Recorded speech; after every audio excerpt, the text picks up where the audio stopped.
what is so different about that and the shoulder injury that never did get better or the neck injury? Well, what you've got, my little illustration of the skin is there's great blood flow there. So the ability of the body to signal the, and think about that for a second. I mean, just to kind of get your mind going around this.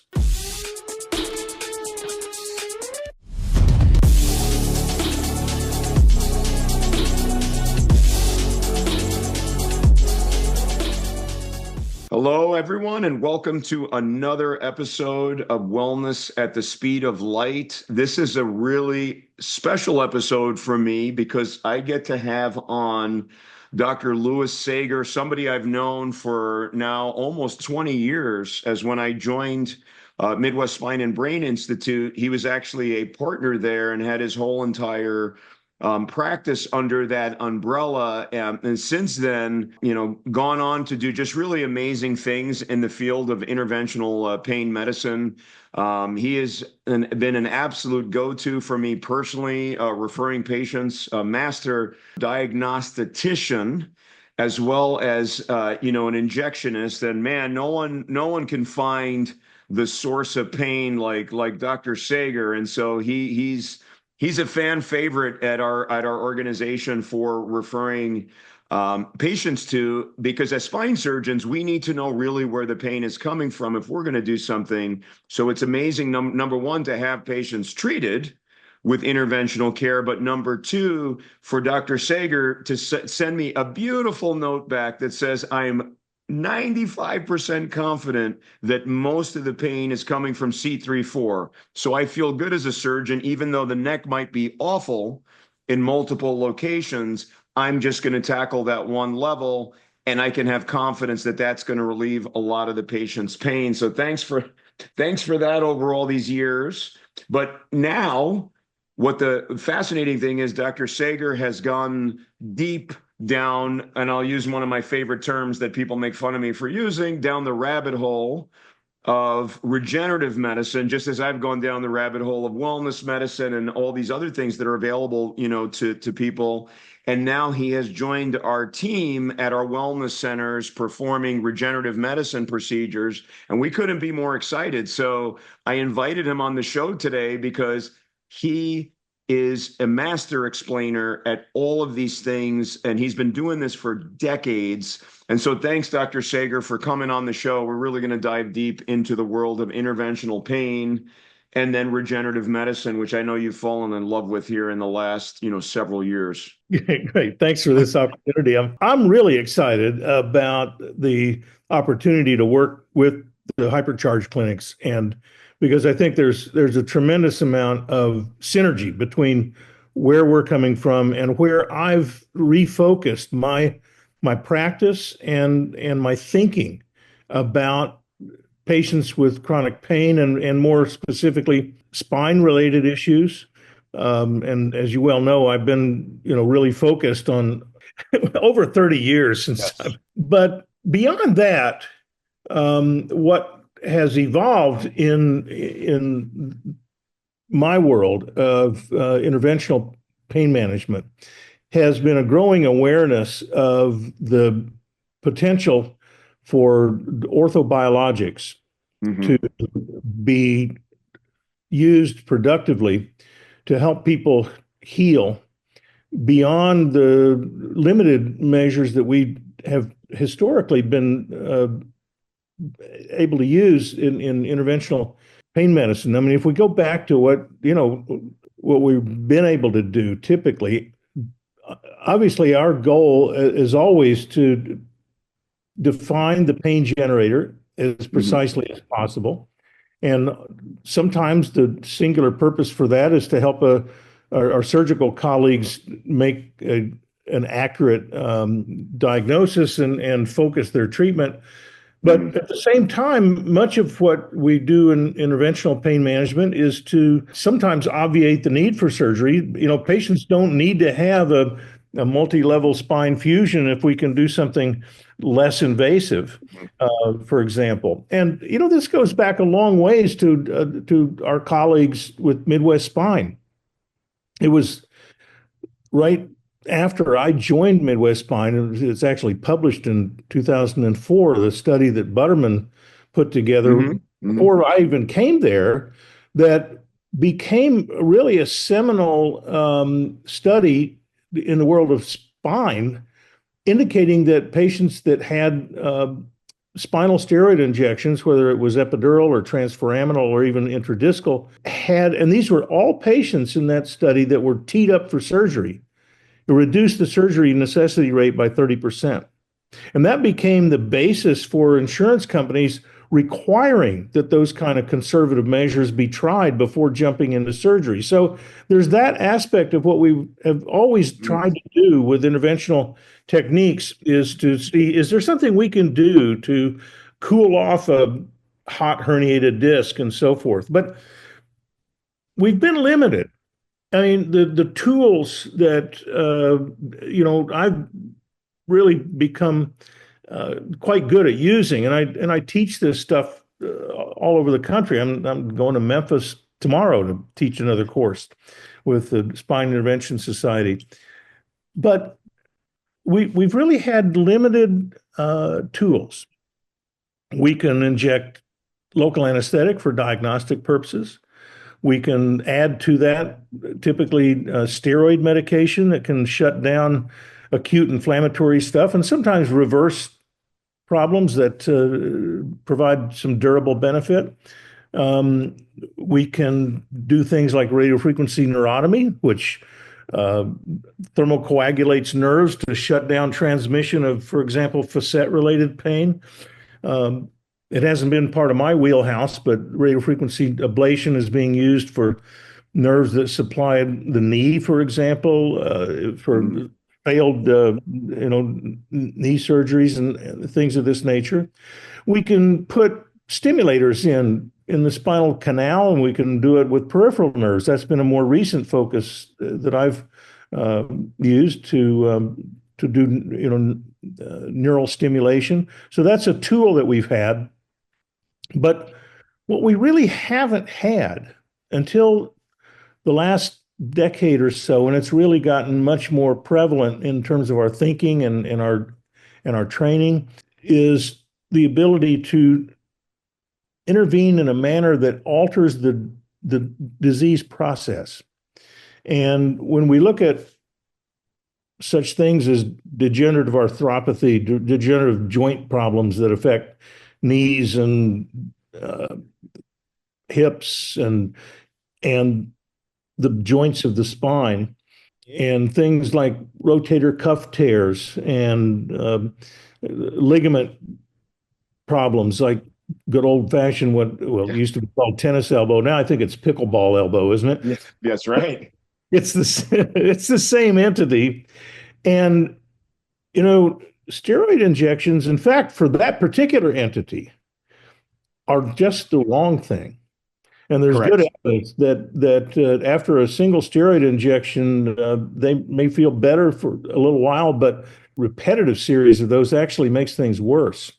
And what can help, and to focus on that particular entity, because it's one that we have probably the best evidence for, extensor tendonitis, platelet-rich plasma has been able to reverse that. And I don't think I'd be doing a terrible HIPAA violation to talk about the radiology technician that we used to work with at our surgery center, who had a nearly disabling problem of that. And one single treatment that I did for him completely reversed, and he's 100% back to work. So that's just one little anecdote. But the fact of the matter is, what has drawn me to a focus on regenerative medicine is the ability to actually do something that harnesses the body's own healing properties.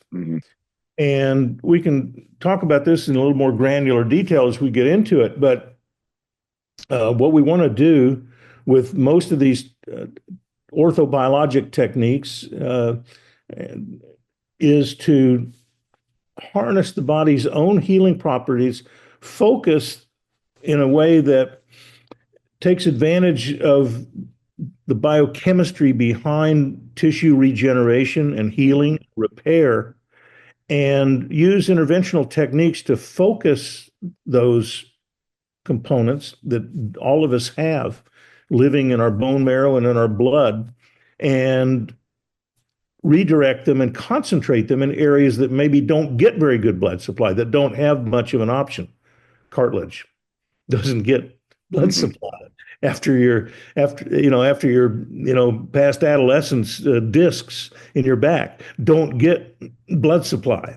Much of the problems that occur with tears in the rotator cuff or the meniscus, or all of these components that are fairly common in sports injuries and in degenerative processes, involve conditions in which the tissue that is becoming degenerative and losing its ability to function smoothly is a result of the fact that there's not good blood supply there. So the regenerative properties that the body has naturally don't get there. So the techniques that we use are able to harness these to concentrate these factors, and then do precision injections into those areas so that we can get some healing and regeneration.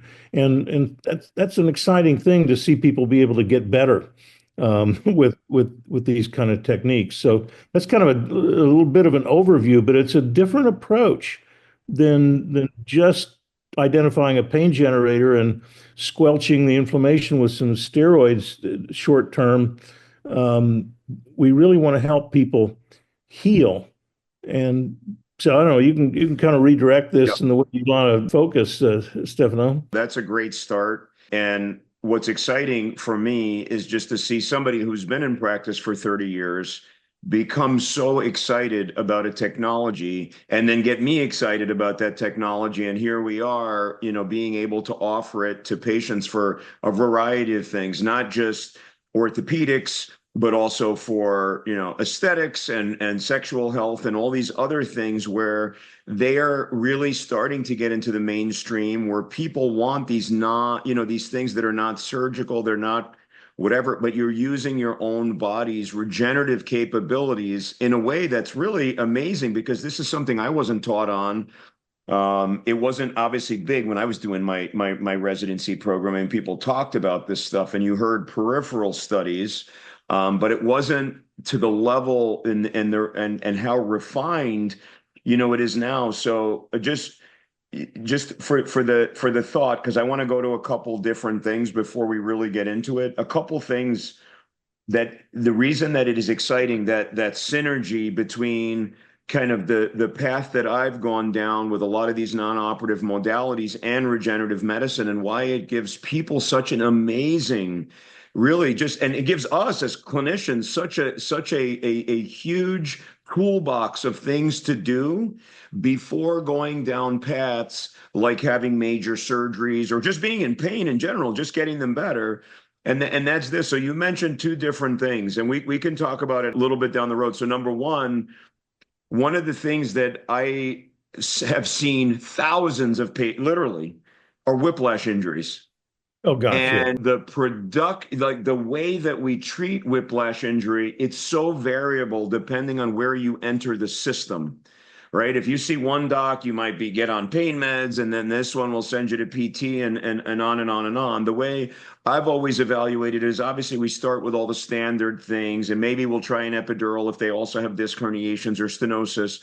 But the go-to, a lot of times when they're resistant to improving with what we consider very conservative modalities, has been going to the radiofrequency neurolysis, which can work well. There's very good literature on how well that works. And I don't know how many patients I've referred, way over 1,000, who knows, a couple thousand probably, for radiofrequencies.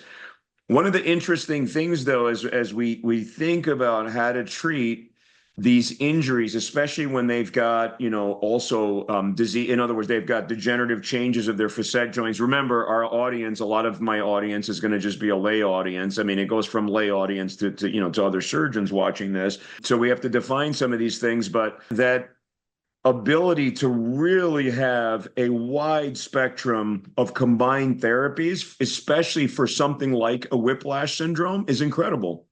So I have totally changed my treatment algorithm where my early go-to is going to be first class 4 laser therapy, which works incredible with that, right? It's FDA approved for musculoskeletal reasons, but it stimulates a cascade of regeneration itself, right? It stimulates stem cells, it increases blood flow, does all these other things. And then we can continue them along that pathway of eventually getting towards maybe radio frequency. And then if it's indicated, potentially regenerative options, right, in those cases, especially if they've got significant degenerative changes of their neck. I mean, anything can be targeted, right, with these regenerative options, and we'll get there. So that was just one thought that I want to get to in a little bit, as far, because I've really changed, because one of my pet peeves is people come in, they get referred by whoever, right? They might drive from North Dakota to see me, and they're like, Doc, I need surgery. I've tried everything. And then I look at the list of what they've tried, and I was like, well, you've tried nothing.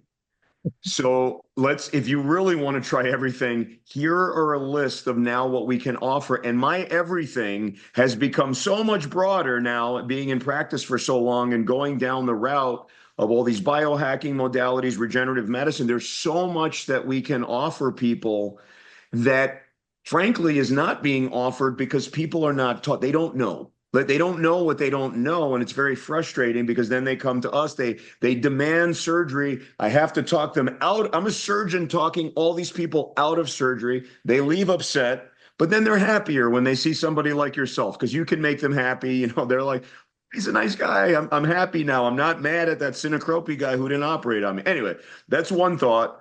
The second thought is, again, for like you said it right, the tennis elbow. What an amazing way now that we could say, like, for somebody who has a tennis elbow or pickleball elbow, now we have that beautiful course. You just PT if you want, stretching, all the usual stuff, then laser therapy. Many people are going to rapidly heal with some sessions of laser therapy. I've just lasered an attorney, a local attorney in town. He did amazing. Couple sessions, he was fine. But the resistant ones, absolutely. PRP clearly is superior to everything. It's clearly, and you could talk a little bit about that. However, before we get into that, a couple things. One, that article that you mentioned from 2004, that, like, I mean, you're underplaying it. That's quoted today, 20 years later, a lot. And not only is it quoted by so many people around the world, but that article that came out of, a Midwest Spine is one of the reasons that when I was training at the Leatherman and doing my spine fellowship, people are like, oh, where are you thinking of going? I was like, well, I think I'm going to go, I want to go to Midwest Spine. And they gave me the blessing because of, like, Butterman was on there, but they specifically went to there like, oh man, they're doing articles like that, the one that shows that you don't have to have surgery and you could just have epidural injections, and that obviates the need for surgery. And they're like, yep, we give you your blessing. That's a really good institution. They're doing good work, because that's a big research institution. So they didn't want me going somewhere where, that it wasn't, there was some academic, component to it. All right. So I just wanted to get a couple things off my chest, food for thought. We can talk about it however you want it at that point. But I want to go to something that I basically ask all of my guests in one way or another. And it's about where we're kind of going wrong in traditional Western medicine right now, and why our patients are not really getting the options that are out there, because everyone is basically preaching what they know, but not trying to make that basket larger and larger so that they can give. So there's a lot of different ways. And obviously I get my nutrition guys, I ask them a certain way, and I ask my other people. So I'm going to ask you a little bit more direct. When it comes to using interventional pain management in general as a tool, or using regenerative techniques. Why has your approach, and I'll tell my audience, your approach is really amazing. And that's why we've shared so many patients over the years. What are you getting? Like, what are people missing about how to really manage people that are in pain? Why are so many people basically going in this no man's land where they're completely lost? And then they appear 3 years later and they are a disaster. And then we see those patients as surgeons, and I'm like, oh my God, it's hard to even know where to start. Yeah, some of them we have options for, some are too, they're so far down this path. What is it? What have you seen in your 30 years that others are missing? Like, why are we letting so many patients go into these horrible spirals, disability, right? Unemployment, opioid overuse, all these things. It really pains me. And you're the guy to ask why. What are we missing? Well, so much of what goes on in pain clinics or injection-based practices is, well, first of all, let's figure out what we can do, 25 or 30 of a day real quickly, and boom, boom, boom, boom, boom. And there's guys that can line up, 30 caudal epidurals in a row and say, well, I've done a great job because I've treated, all these people. And it's a matter of just, throwing a procedure at somebody because they can do it and because insurance might cover it. Even though there's not a lot of careful thought about, well, wait a minute, what's really going on here in terms of carefully defining what the pain generator is. I think one of the problems that, and I look back at the organization that I'm a big part of, the Spine Intervention Society, or now it's the International Pain and Spine. We've evolved because we used to be the International Spine Intervention Society, but the acronym ISIS really didn't work very well after certain events. And so, walking through the airport with a T-shirt on really didn't help you get through security. So we've evolved the name and so forth. But one of the criticisms that I've had of where we've focused our teaching goes back to a seminal article that was done back in 1994, and a guy named Schwartzer, when he was over from Australia or New Zealand doing his fellowship with Charlie April and the guys down in New Orleans. And they all got together and did crazy stuff to each other. I think they were doing most of the procedures on each other to identify, what was the source of people's pain in their back. Was it the disc or was it the facet joints? And they actually weren't thinking about the end plates that we now understand are an important source. And they really didn't think too much about the connecting ligaments and the muscles that hold the spine erect and keep it from collapsing, and the fascial planes, all of which can be subjected to injury. But this study, the methodological basis of which I think is, if you read it, I don't think very many people actually sat down and read it. You go, really?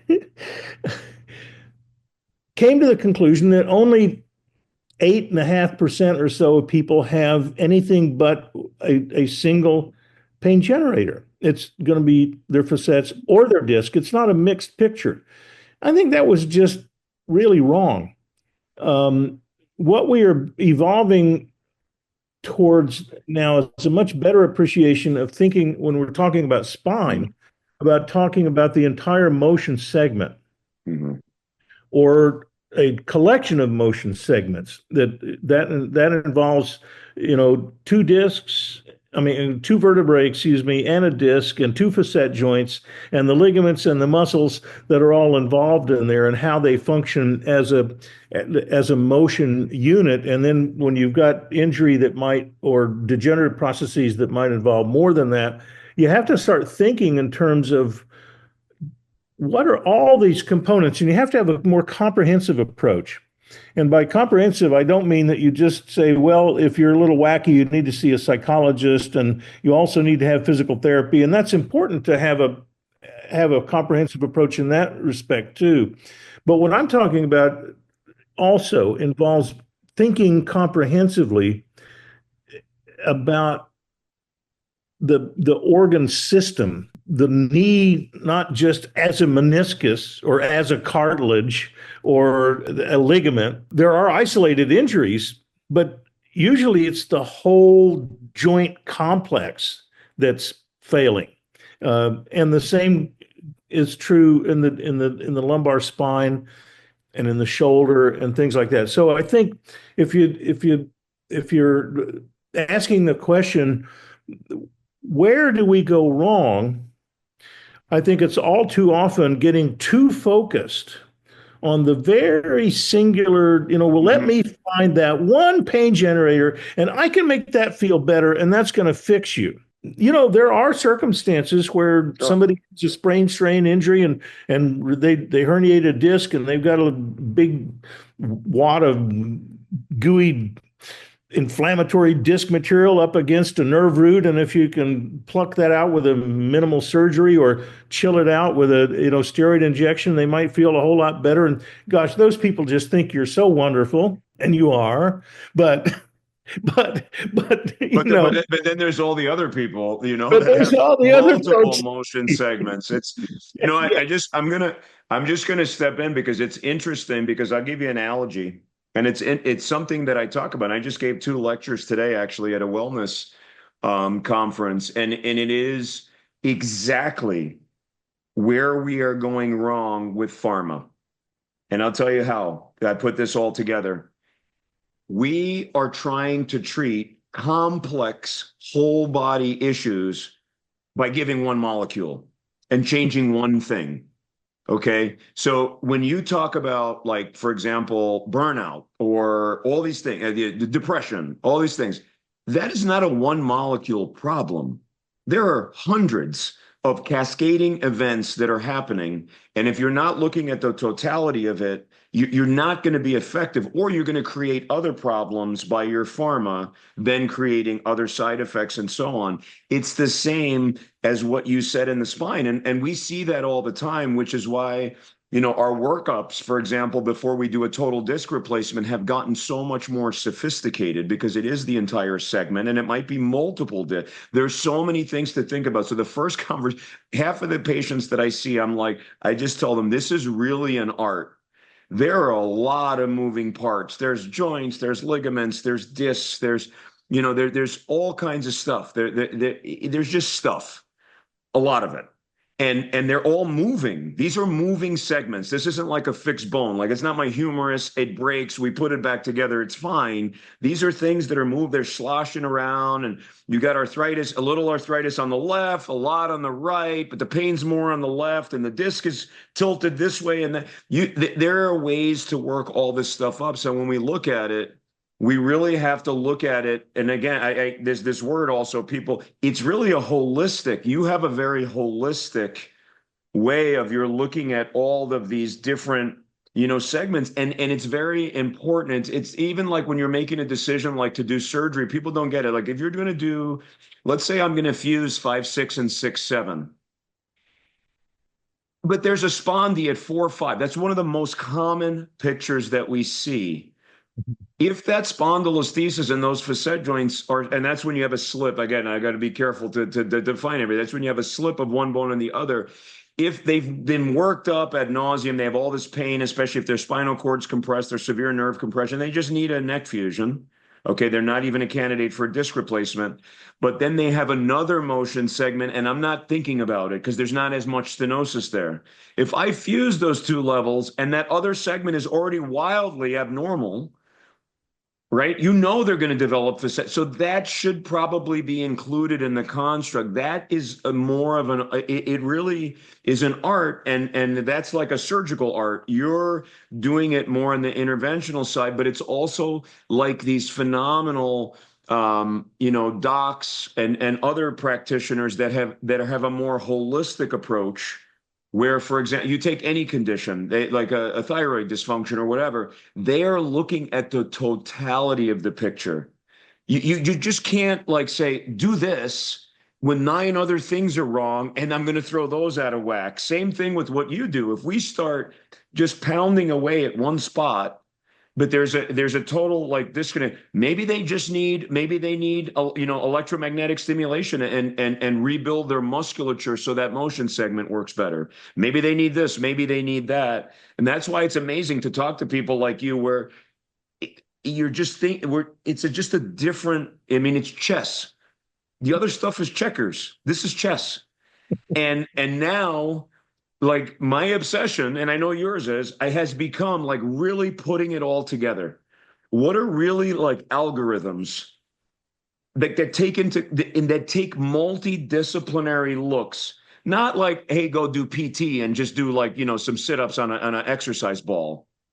It doesn't do a lot for the stuff we're treating. It just doesn't. Okay, people can get upset by that, or it just doesn't. We between the two of us, we've got 50 plus years of experience, right? So it's like a real, I mean, adding the biohacking, how does oxygen therapy then help your stem cells to work better because the body's functioning better? How does pulsed electromagnetic frequency work? How can lasers help to stimulate the stem cells even more to get even a better outcome to really help? But not only that, you're also treating, with laser therapy, the surrounding things that might not be painful now, but are becoming inflamed and now reducing that. So it's really, I mean, it's really exciting to be going down this path, and it's literally keeping me up at night because I just want to think about this stuff. I just want to obsess.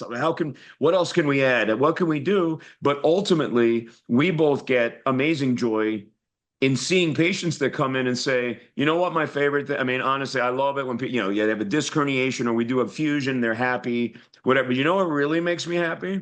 When they come in and they say, you know what, this is the first time I've been heard.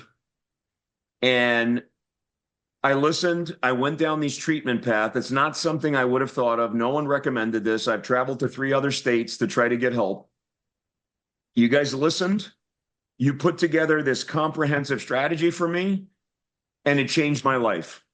I mean, gives goosebumps for me when I hear that. And I know you're the same. Like, you are obsessed. That's why we've worked together all these years. You're obsessed with getting people better. I'm obsessed with getting people better, and I don't want to give up on anybody. And that is something that we are losing. You know this, right? With the corporatization of medicine, with the watering down of what has happened, with us spending more money than any country does, but yet people are less happy, they're sicker, they've got more pain, they have more mental health, they have more diabetes, more obesity. Shall I go on? Right? It's like we're losing that. We need to get back to the grassroots of why we did this in the first place and be obsessed with getting it right with patients. If this doesn't work, we're going to do this. Not like, well, we tried everything, go to pain management and get tanked up on your fentanyl patch. Right? What do you, I mean, am I pretty much kind of putting it, like, summarizing? I think it's a huge problem. The apathy level that has developed is a problem. And some of it is because physicians and other providers are super burnt out.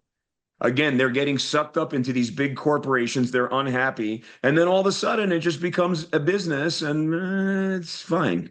Right? What do you say about that? I've been in independent practice for ever since I left academia. Uh, and in fact, the first group that I was affiliated with after University of Washington was the Independent Anesthesiologists of Kitsap County. So I've not, Midwest Spine was a group, but we've never been part of a big, Yeah. a big system that has dictated how we do things. Mhm. I had my own division with Midwest Spine, and there were economic circumstances and things evolved from a business standpoint, but we continued to work hand in glove Yep. through all those years, through all those changes, and here we are again, redefining that Read. relationship. And part of that, as you said, is in response to what we clearly have come to appreciate is a real need in the way we approach health issues, and in this particular domain, um, things that make people hurt, and that because it's pain in the spine and in the musculoskeletal in the joints that interfere with people's ability to enjoy life.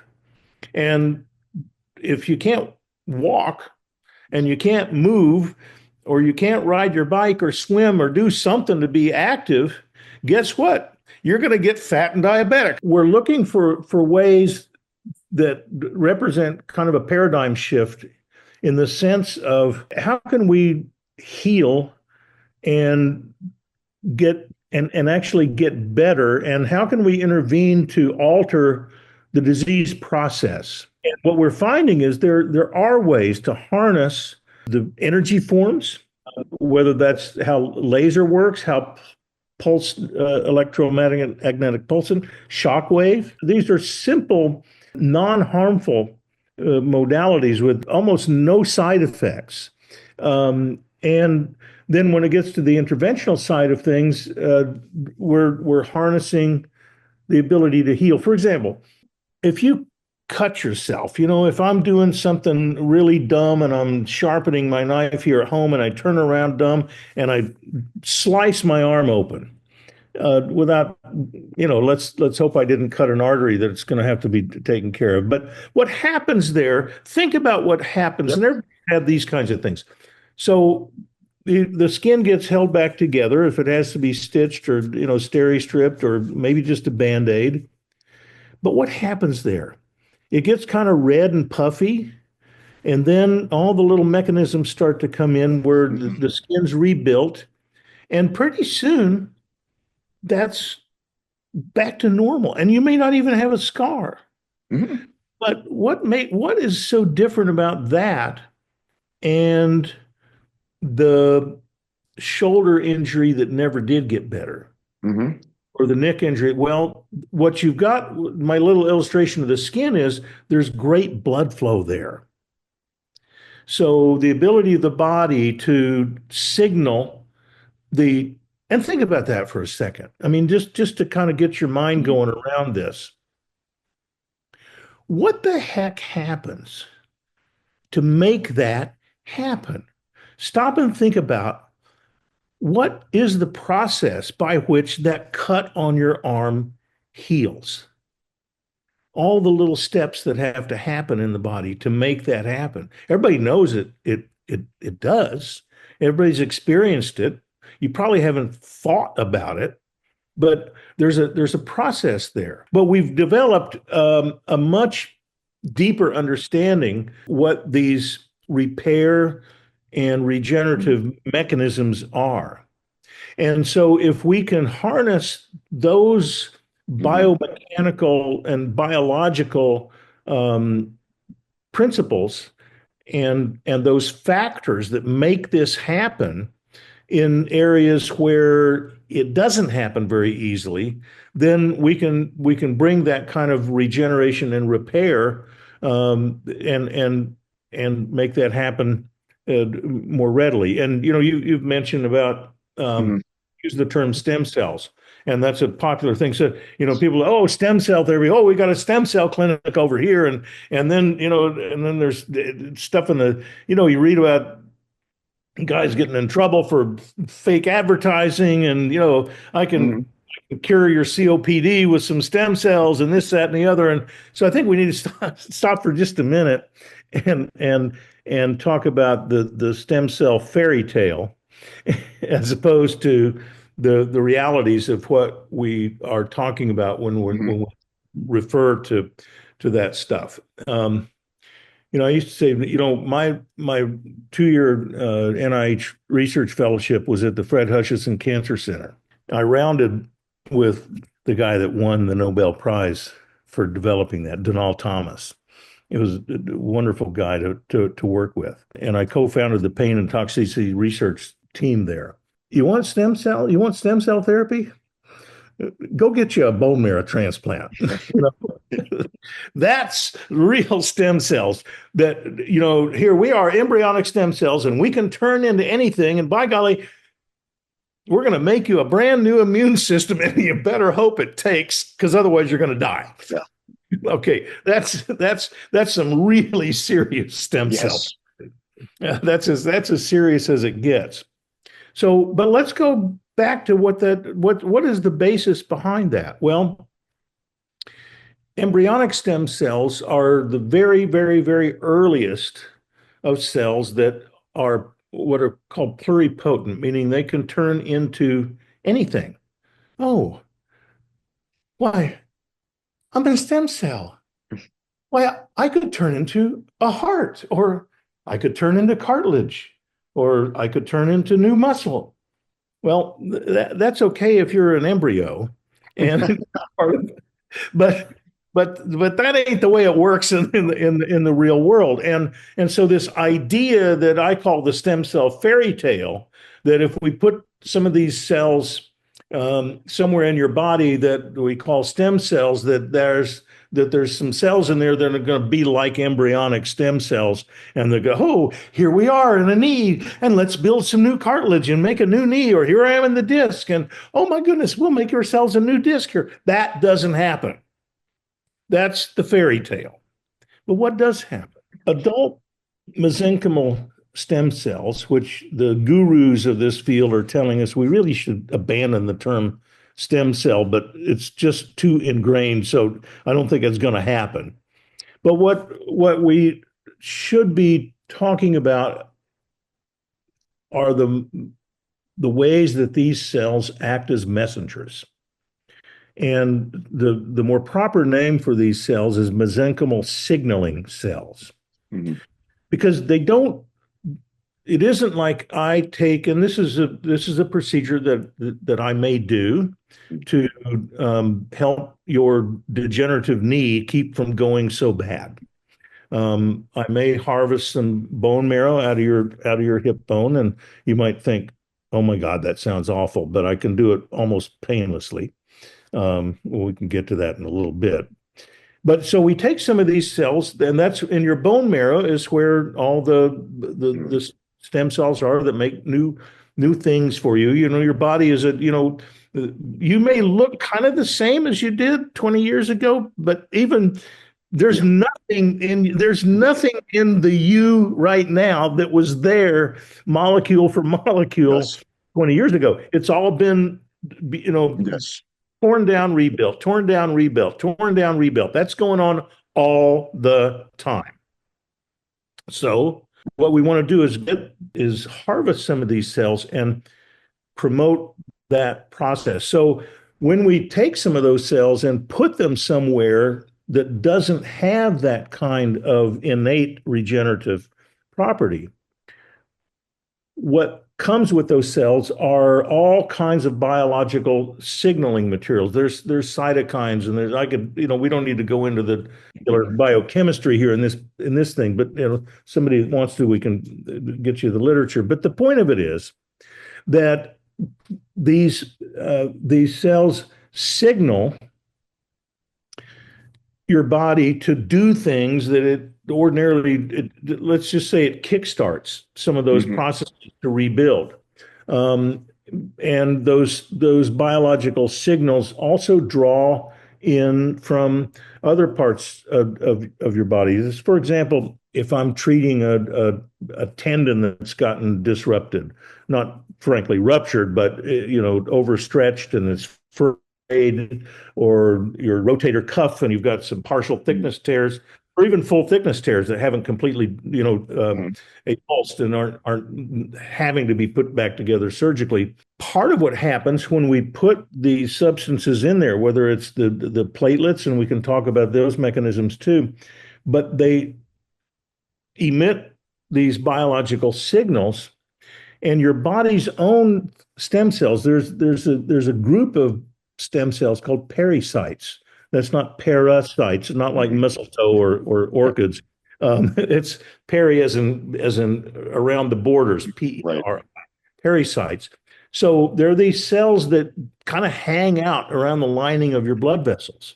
And Mhm. when injury signal, when tissue has been injured, these molecules that can signal that, you think about when somebody's had a heart attack, we measure some of the stuff in their blood to see if there's muscle damage, right? See how bad the heart attack is. Well, with anything that happens, there are those substances that come out, and when the parasites get this signal, oh, there's been an injury, they can chemotactically, meaning they follow that chemical trail in the body, and they show up, and you start rebuilding. And that's what happens when your skin's getting rebuilt after you had a bad cut there when you're sharpening your knives carelessly, right? But so we can harness these mechanisms to initiate this rebuilding and regenerative process, and help the body rebuild stuff where it didn't have those, because the blood supply wasn't that good there, or tendons don't really have very good blood supply. Cartilage Mhm. doesn't get any blood supply. The meniscus in your knee, I'm sorry, if you're Mhm. older than about 12, it's you Yes. don't you don't have blood supply directly to that anymore. And so that's when we take your own mesenchymal signaling cells or stem cells from your bone marrow, we're directly putting those guys in there. Mhm. When we get your platelets, you know, PRP, and we need to emphasize that there's a lot of junk out there that, and matter of fact, Yep. if you look at some of the white papers that we've analyzed, there's just some of the stuff that gets sold as PRP doesn't even really have a decent number of platelets in it. So you got to be careful. You got to really focus on getting the high quality stuff, and that's all that we Mhm. ever use is the best of the best that we can get our hands on. But people think about when people think about platelets, you think, oh, that's what makes blood clot, right? And platelets are important to, if you didn't have Right. platelets, your blood wouldn't clot. But think about, why does blood need to clot? Because there's been a Mhm. disruption of the tissue, right? You're bleeding. So a whole lot of what the platelets do is not just stop the bleeding, but they also bring with them all these other factors. Okay, Mhm. we are at an injury. Okay, great. The blood stopped flowing. But what else has to happen? Well, next step is you have to do all those things that I was making that little example of what happens on the cut on Mhm. your arm. Once it stopped bleeding, then you have all these other things that start to happen. And the platelets are what bring those Mhm. the messenger RNA and all of those chemical mediators and the cytokines and the growth factors and all Mhm. this stuff that starts making that happen. And so that's what gets the tissue to begin to rebuild. So when we start looking at these complex patterns of degenerative changes that occur with aging and with injuries and the cumulative effects of those things, what we have started to focus on in the domain of regenerative medicine is, how can we turn this stuff around, start treating this stuff comprehensively. And that's what's one of the things that has really excited me about this whole area, is when we get away from just burning the nerves or Mhm. just injecting. You can only put a steroid injection in a very limited number of places at the Mhm. same time, unless you want to blow somebody up like the Michelin Yes. from the side effect. That's right. You just can't do that. You can't say, well, yeah, you've got it. you've got discs that are kind of funky, and you've got a herniation and an annular tear, but the end plate's also broken down. And so you've got inflammatory end plate changes that are causing vertebrogenic pain. And so that hurts. And oh, yeah. And as that disc kind of got skinnier, what happened to those facets on the backside of the spine? Well, they got squished together. So now they're all kind of ragged, and they're building up some calcium around them. And what about when you have that sprain injury? What do you think the ligaments and the muscles around there did? Okay, so when you see something like this, and you go, oh my gosh, I can't put steroid in all those places. No. But I can. I can put regenerative substances in all those places. And kind of the stepwise of what kind of got me really excited about this, a number of years ago, this is before there was some, abuse and fraud going on with this stuff. Amniotic fluid was commercially available. Now, amniotic fluid is the stuff the little baby swims around in. It has all these factors in there, and it started to be used instead of steroids as an alternative to steroids for epidural injections. And our colleague and the lead author on this study that we did, Dr. Butterman, had a disc herniation. The steroid helped, but it didn't really get over. He got the amniotic fluid. He got all better. He goes, oh my God, we got to study this. So we did. And it was this little pilot study that was just supposed to show it was safe and effective. And instead, what we got was dramatically better outcomes than we ever thought we were going to get. And not only that, after a single injection treatment, people were still getting better 9 months and a year later. So that's amazing. That best paper award at 2 major conferences, and I think he's working on getting it into the actual publication. But the abstract got in the North American Spine Society proceedings and so forth. So that really got me excited about. Oh my God! Well, yeah, and but wait a minute. What about if there's not just a disc herniation? That was a single shot kind of a thing, and so when we still had this stuff commercially available, and I bought up everything that I could get my hands on before it was taken off the market, so I could use this. But we had the opportunity to treat some people with some really bad car wreck injuries. So their neck was messed up in 2 or 3 different levels, and it wasn't just the disc; it was also the facets and the ligaments. Low back at the same time. And I saw folks that we treated as many as 14 sites at once. You could have marathon treatment, but these people got dramatically better. And so you go, oh my gosh. Well, I don't have that access commercially anymore, but what I do have are these other regenerative tools, and not just something that came from, heavily screened and vetted. I call it the magic baby juice, but your own stuff, and we can do that in a similar fashion. We can treat multiple things at once. And so that's been a real huge breakthrough, is we're not limited to just treating the disc herniation or just treating the facet. We can treat the whole, and we don't, maybe your neck and your back are both messed up by that car wreck, or that fall off the bicycle, and so our thinking has turned much more towards that kind of a healing response. But it's really an amazing evolving field. And now we're talking about putting that stuff directly into bone, for example. And I have to, I can call this a Biden moment, that can't remember the French surgeon's name who I've read his papers.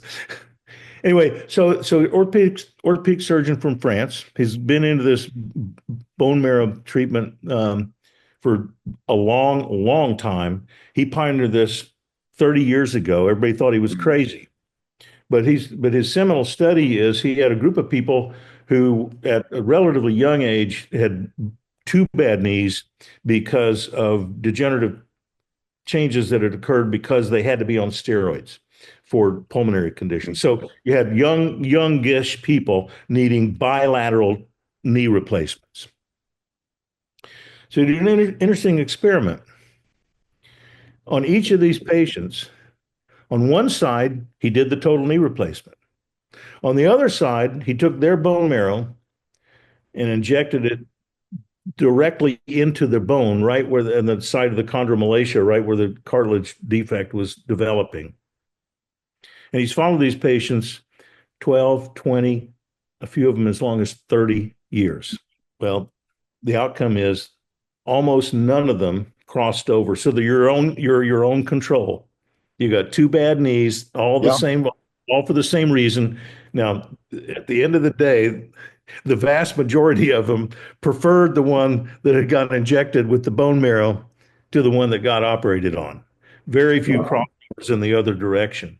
And in some of these folks, he was actually able to show MRI evidence of at least partial reversal of the chondromalacia that was leading to the loss of cartilage. In other words, there was actual modification of the disease process by putting that stuff in there. That's just unbelievably fascinating. It's no better than, I mean, your control is your other leg. And basically just for the lay audience who, we're throwing around a lot of medical terms. Essentially on one side, you inject the bone and their knees are doing okay, and they end up with their knee as is. I mean, obviously there's some arthritis, some people, maybe reverse some, but they didn't end up having surgery on that side. The other side, they had surgery and they're not, and it's not as effective as just having their own cells put into the bone in the knee.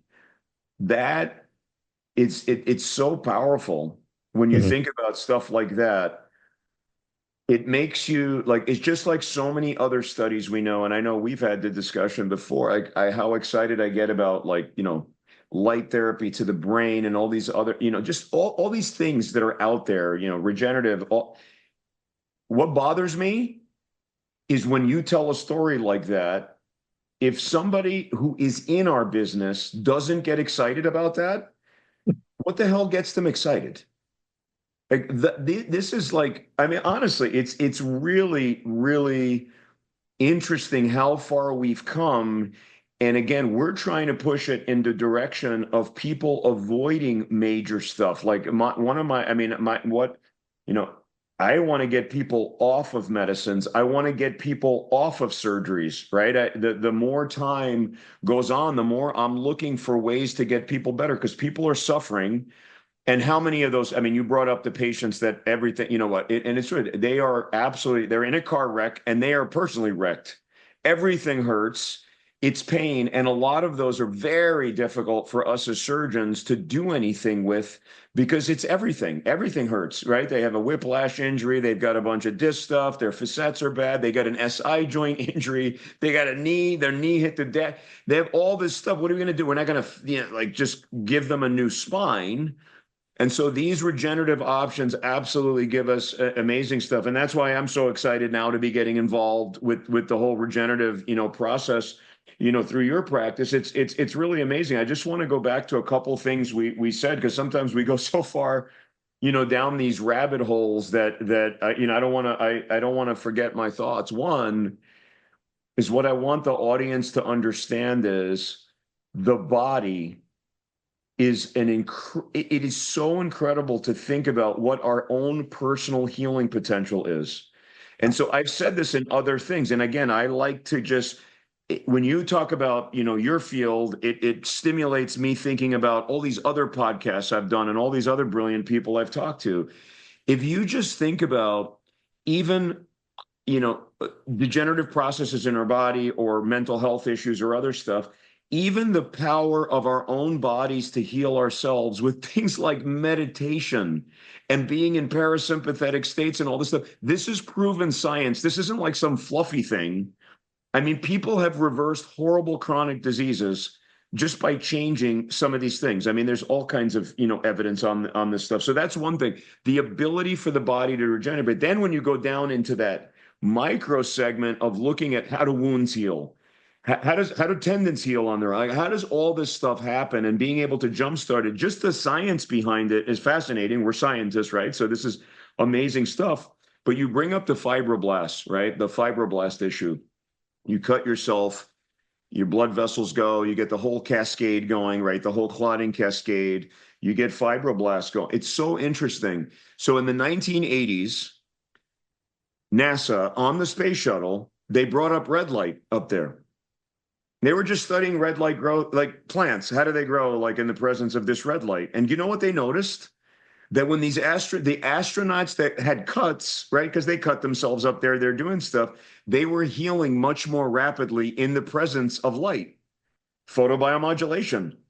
And it's interesting to, and they're like, oh my God, this is great stuff. Why aren't we using this to heal wounds in general, right? And the science began. I mean, that light therapy's been before that, but that's one of the things that spurred it, because then you're like, what is going on with this light thing? But one of the things I'll never forget, you talk about how, things, and so we're talking about right now regenerative medicine, actually putting those factors there and really jumpstarting it very rapidly, and it's a great option. But it's very interesting. Then you throw in the whole light therapy thing, the photobiomodulation, and I say this over and over: if you shine the light at the right wavelength, at the right frequency, that's where the magic happens. And so how all these things, how we fit all these puzzles together, we can help people that have been suffering for a long time or prevent them from getting in that bad. But the thing I'll never forget, when I had Scott Sigman on my podcast, he's an orthopedic surgeon and the CEO of Ortho Laser. He brought this up, and I didn't know this study. He said, in the lab, if you take a fibroblast and you really watch it under a microscope, right, they move a little bit. Right? They do their thing. They have to do their thing. If you shine infrared light on it at the right wavelength and frequency, he's like, those things start doing a dance, right? It's dancing queen in that petri dish. How is that not exciting? Just like what we talked about with the regenerative stuff. Putting your own cells in there, either whether they're mesenchymal cells or platelets or whatever, and then all of a sudden this dance starts happening. Things start moving and shaking, and people just get better. Ultimately, all the things that we're talking about right now, it's about that human being that's on the other end that's coming to us and saying, Doc, my life is ruined. This car accident, this whatever, my depression, my whatever, it's ruining my life. I need help. And so thinking about all these different ways to synthesize a treatment strategy, and there's so much available to people that's out there. And that's what I'm so excited about. And this regenerative, medicine gives people these amazing options at really getting better. So now I want to change this, and then I want to get a little bit into really details about when we talk about like super, exosomes, all this other stuff. We'll get into that in a second. That's like I like to leave that to the end, because then weeds, we don't want to, we'll lose some people with the weeds.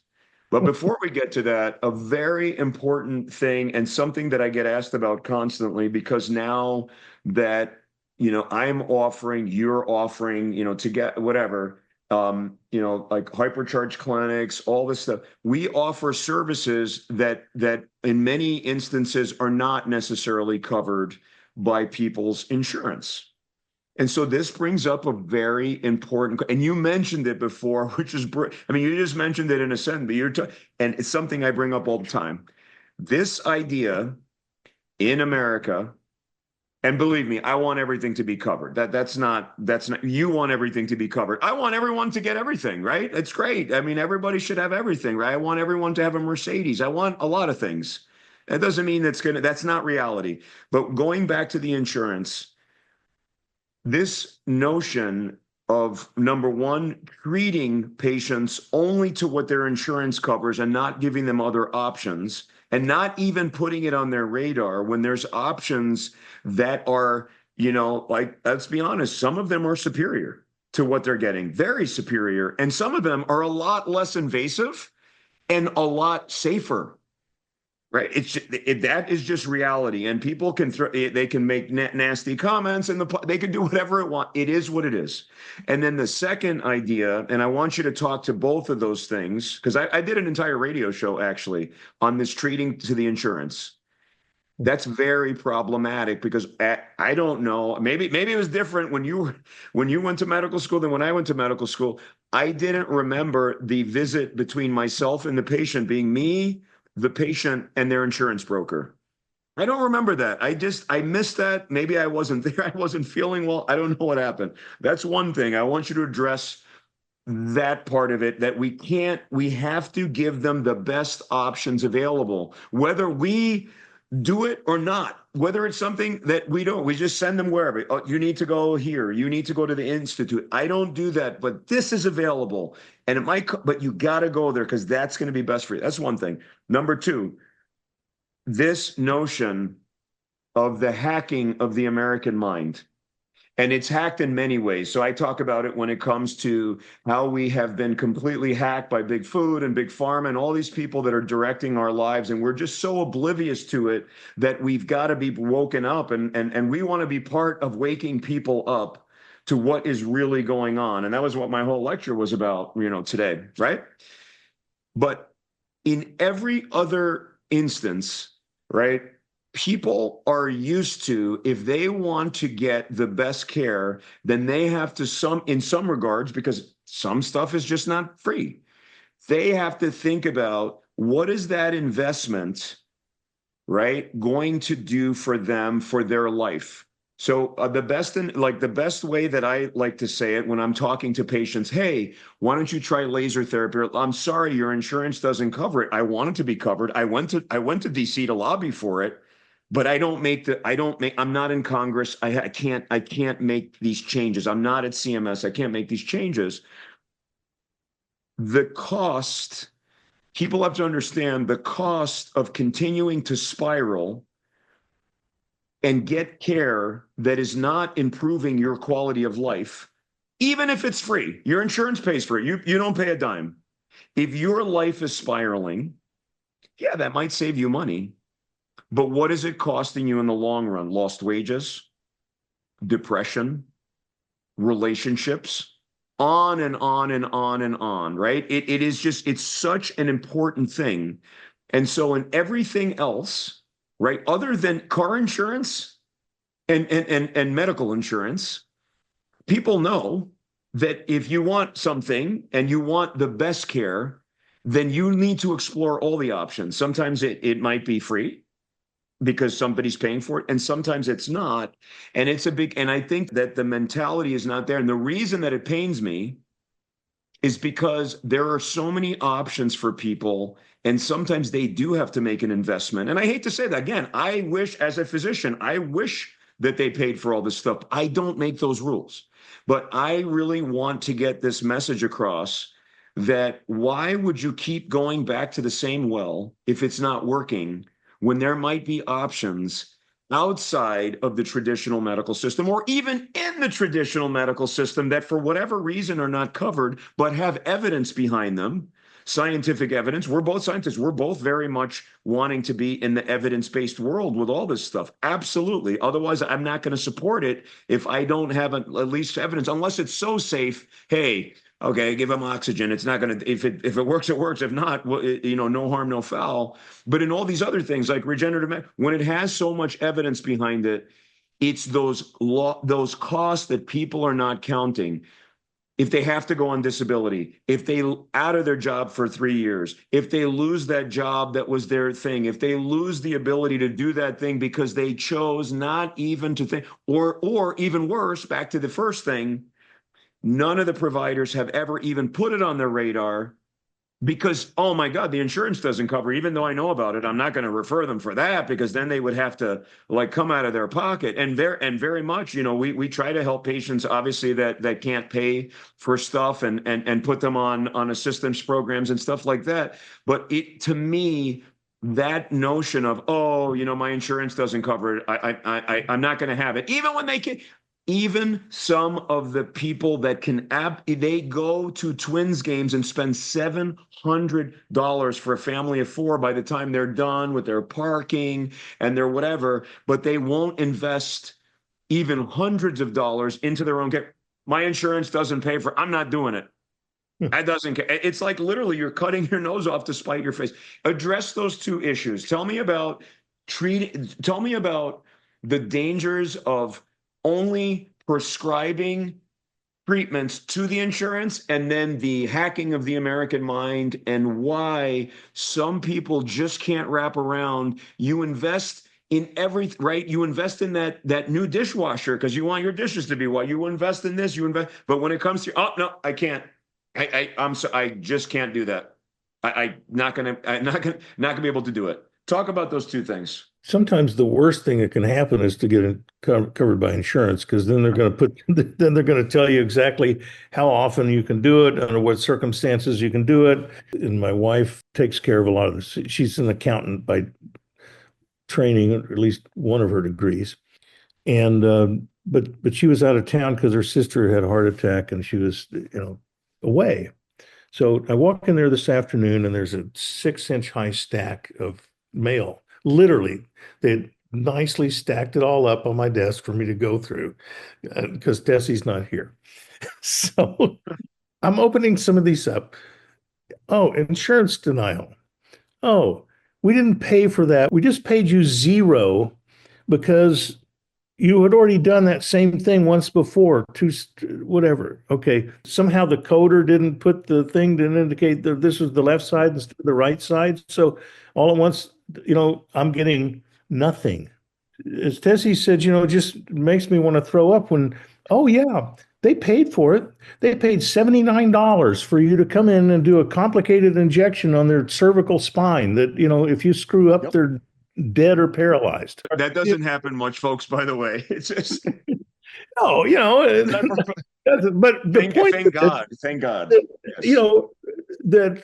I do procedures that have to be done in a very careful, very precise way with the best equipment, and I've got great staff. I've worked with them. We've trained some of them up from scratch and so forth. And you get something like that doesn't even begin to cover your overhead. And I wonder, do I really want it to be covered by insurance if that's the way it's going to be? So that's one side of that point. Sure. But I think what you said about making an investment in your well-being, and I think that's the way that people need to look at this. One of my favorite patients that I treated in the last several months was a 78-year-old woman who had two bad knees and a rotator cuff that she couldn't even reach up and wash her hair because she couldn't. Okay.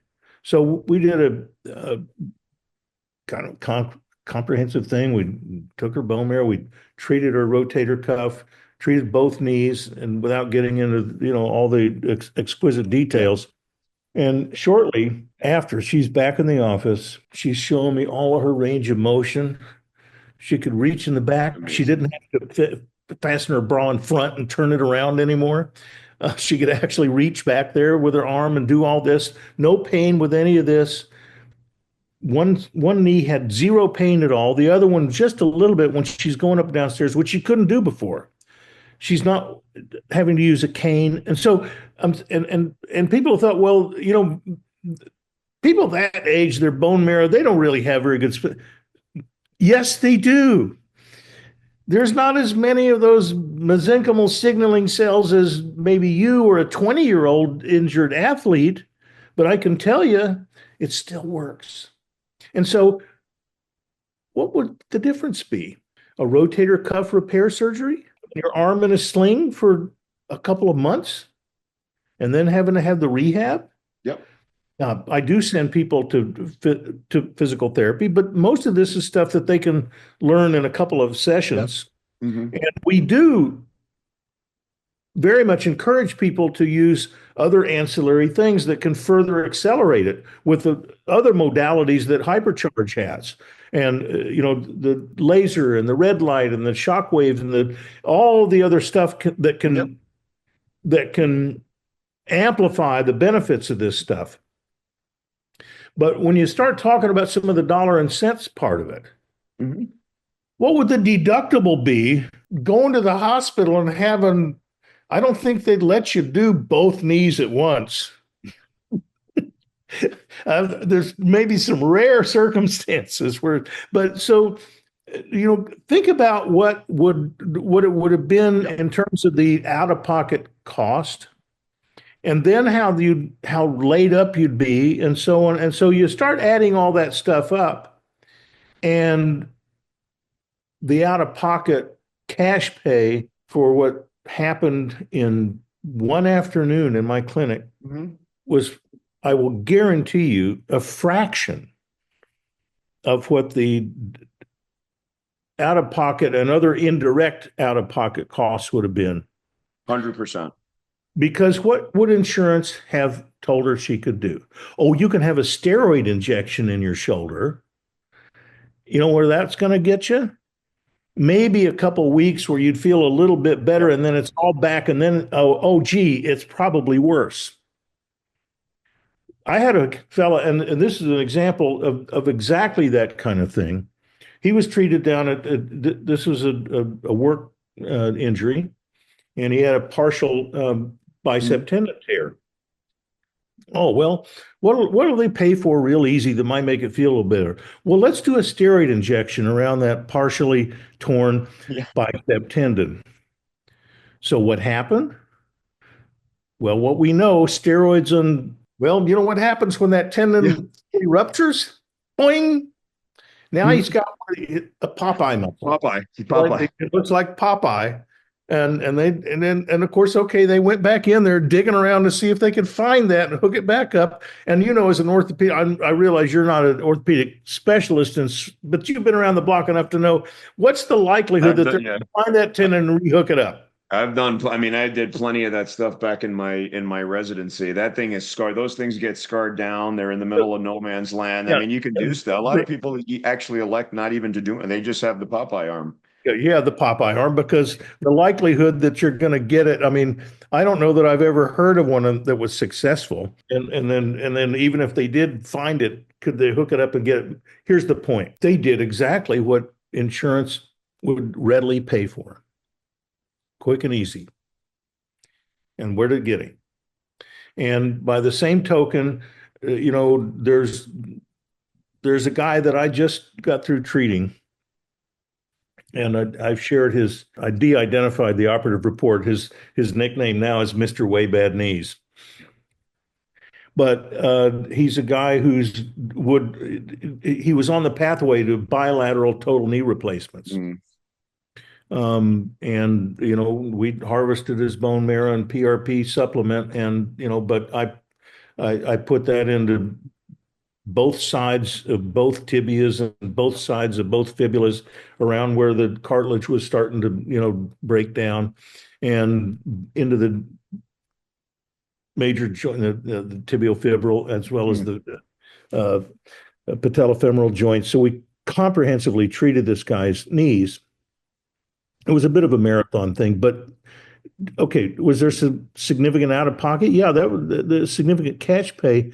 But stop and think about what kind of debility there would be if that guy had decided that, well, I'm not going to get something that might just heal me like the French experiment. I'm going to go ahead and just wait until I can't walk, and then I'll finally break down and I'll get bilateral total knee replacements. And I hope I recover well from that. A lot of people do, but a lot of people don't. And the chronic pain that can go with a total knee replacement that didn't go perfectly, et cetera, et cetera, et cetera. So when I think about these kinds of things, it's like making an investment in your well-being is kind of like buying stock in Apple back in 1986. Absolutely. And holding on to it, right? It has long-term payoff. And so you do have to people have to think about that. And so there's a woman that I've treated for years, and she flies in from either Palm Springs in the winter or Portland in the summer, and she both knees need to be treated, and she's going off on a trip to the Galapagos, and she wants to go hiking with all her family. It's great. And but she's saying, well, God, I don't know if I want that $4,000 treatment. Really? How much you need to go to the Galapagos? $4,000, you're not even getting to the Galapagos. What that airfare is going to be, and then the boat and all that other stuff that come on. Come on. So that's just one. You gotta think what is important here. You want to be able to enjoy hiking and walking with your family, and and you want to be able to maintain an active lifestyle. So I think people have to just think about that in terms of, where am I going to invest in my long-term well-being? And the truth of the matter is that insurance benefits don't take you necessarily, and frequently do not take you to the most cost-effective long-term good outcome. They don't even offer you the possibility. Correct. Much of these other outcomes. We could share, stories after stories of people that have chosen to invest in themselves. And again, listen, I'm a spine surgeon, so obviously the costs for somebody going outside, and some people do. I mean, they're obviously very well to do, but most people stay within because the costs are exorbitant, right? We don't want people they have to sell their cars in their home, in their house to afford a procedure. And that's what happens because a lot of people go into bankruptcy from their, medical bills, which are otherwise not covered because they didn't read that fine print. So they didn't understand, how long their rehabs, and so that's very important. And so I feel like our organization does a really good job of explaining kind of what's covered and what's not covered under insurance. I'm talking about Midwest Spine and Brain because very important, because that could be devastating for people to be. We're talking about, other treatments which could make the difference between them getting down a path where they're no longer mobile or they have other issues. I just want to give a story because every time you talk about that, I want to give an analogy outside of that. And this is a patient that we treat. And again, for everyone watching, this is not medical advice. If you want to see one of us, come on in and see us, and we're happy to talk. This is just for the purposes of this podcast and to really have this conversation. And yes, this is how doctors talk to each other. These are the conversations that we have in the locker room, that we're frustrated about. And we're like, what's going on? So I give you I can give you so many examples. So many of them are just shocking. We have this one guy, though. It's a good example of making an investment in yourself. And we're actually going to write this up as a case report. And this is some of the off-label stuff that we do. And again, it's very, very safe. So I saw this guy in clinic that he comes in and he's stuttering. The guy, he can. I wasn't frustrated, but I was like, oh my God, this guy can't even get like many sentences out. He was trying to tell me a story, and it was like forever. He could hardly talk, and you could tell he was not comfortable in this. And he was sent because he had cord compression in his neck, and justifiably he was sent for surgery. They saw the MRI there, said, oh my God, you got to go see the surgeon, and they were right.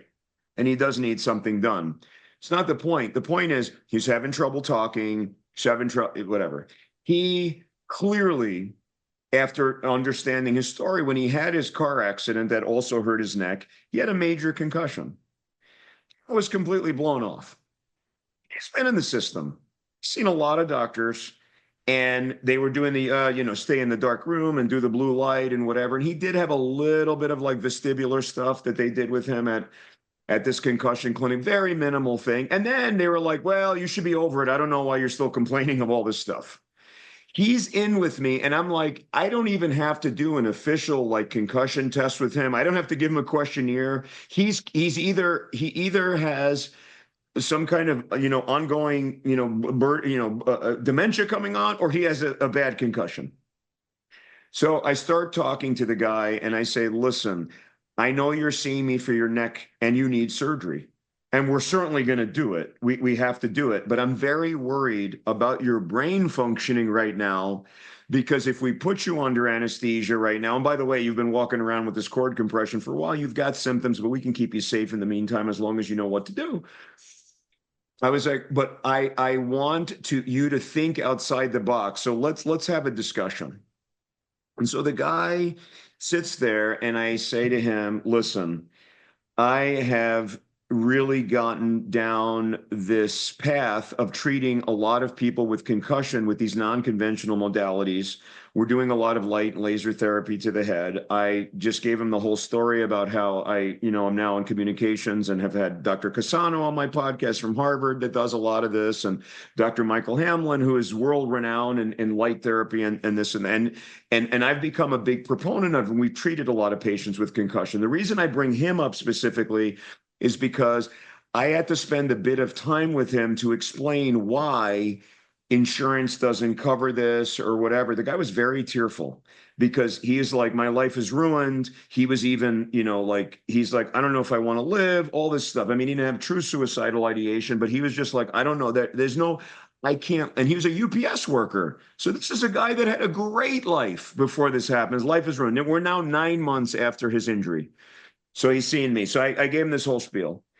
After talking to him and being able to put together all the things and talking about like costs and man, if we don't get your head problem improved, this could keep festering. We could do your neck surgery and get rid of that compression. But if your brain is not, you're still not going to be able to work. You can't. The guy could hardly drive because his concussion symptoms are so bad.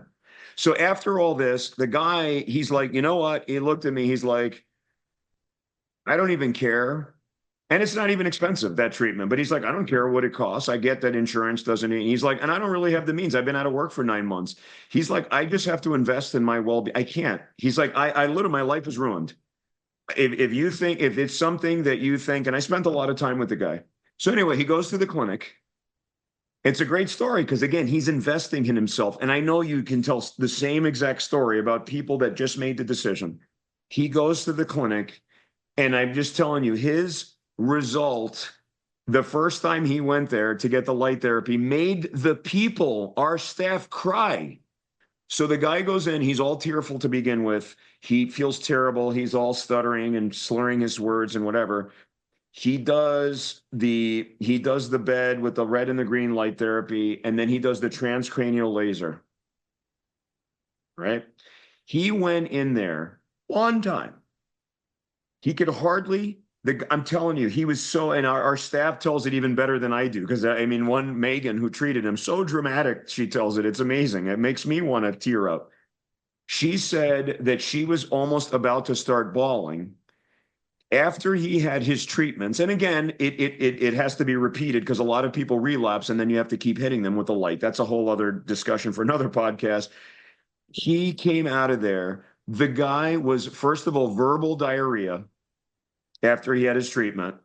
He was talking 100 miles an hour, and he was like, this is the first time I've been able to have coherent thoughts and speak exactly what my brain wanted to speak in 9 months. The dude was so emotional. He got everybody emotional in the entire clinic.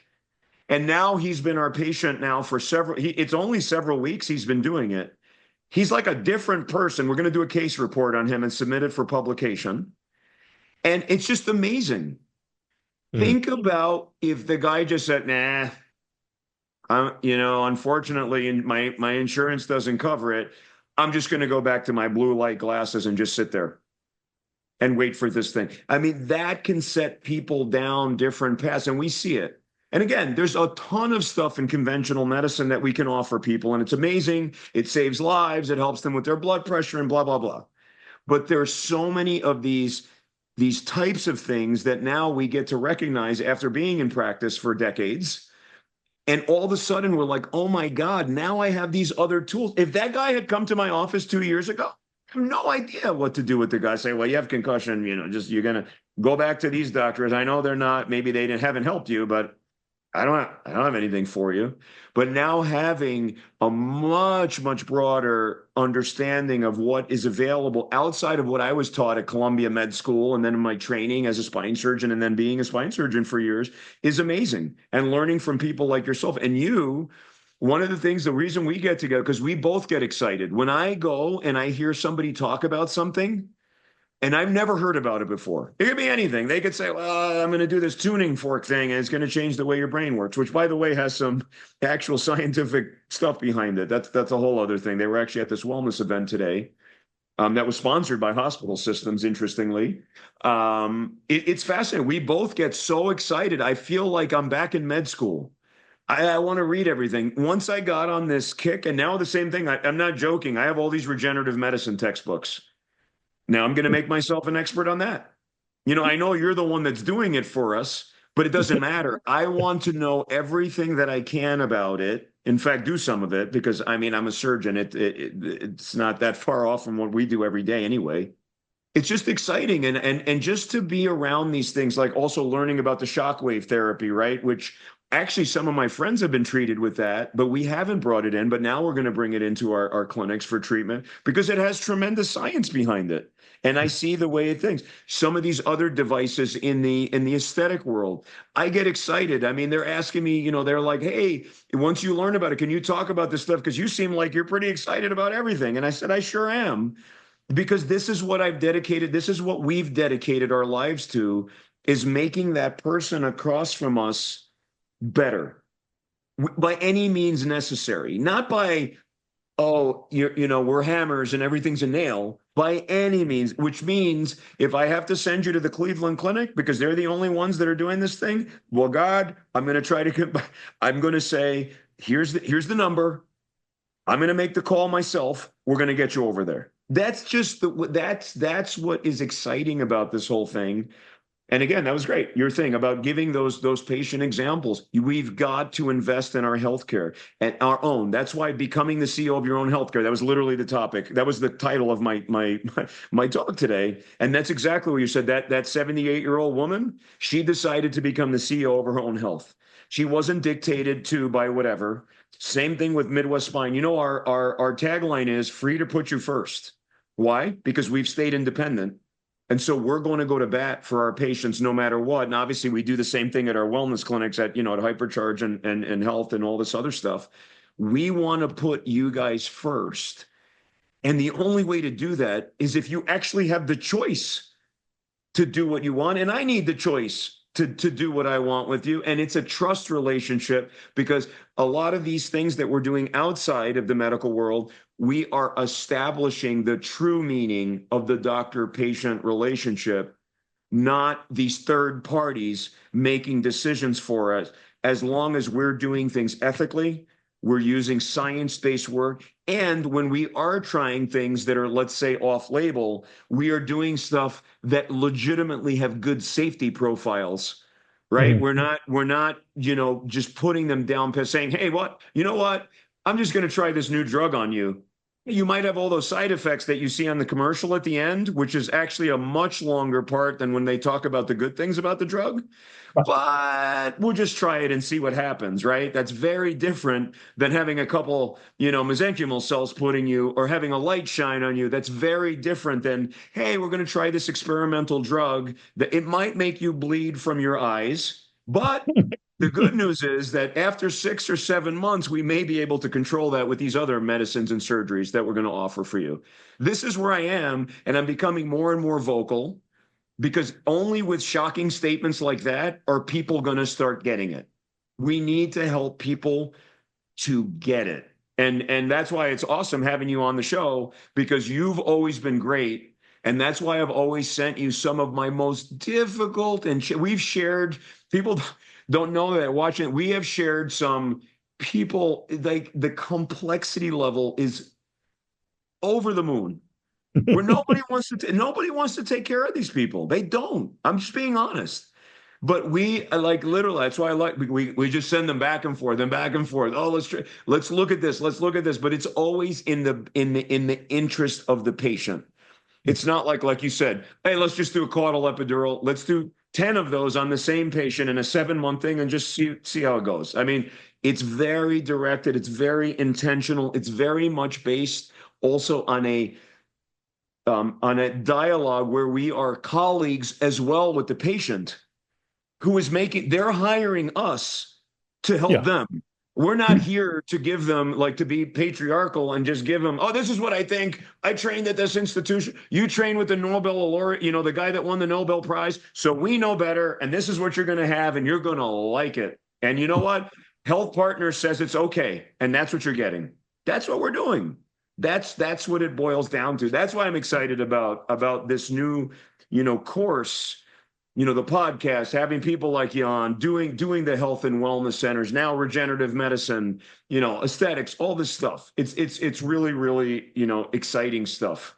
So I think that, in the interest of time in the podcast, I think I do want to get in kind of I want to get into just a little bit of minutia as the end, as we wrap it up. Sure. People come in and they say, oh, I don't want to have surgery because my friend had surgery and they didn't do well. First of all, I have no idea what they had. And then I always say the same thing, like surgery is not surgery is not surgery. And in spine, it's like, I have no idea what your friend had or whatever, or what your mom had. That might have been totally different. I don't know what they did. I don't know how they were worked up.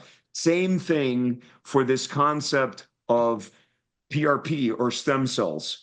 Not all PRP is created equal. Not all stem cells are created equal. So can you go into how exciting it is? You're just saying, right? You need a certain number of cells to get the right thing. Talk about supercharged, Right. PRP and the devices and the differences between these things. Because as we wrap it up, I do want the audience to understand that just like when you go to anything, it's very different getting a watered down version. One last thing that I want to throw in. People ask me all the time, because obviously we have these high grade medical devices for all this biohacking stuff.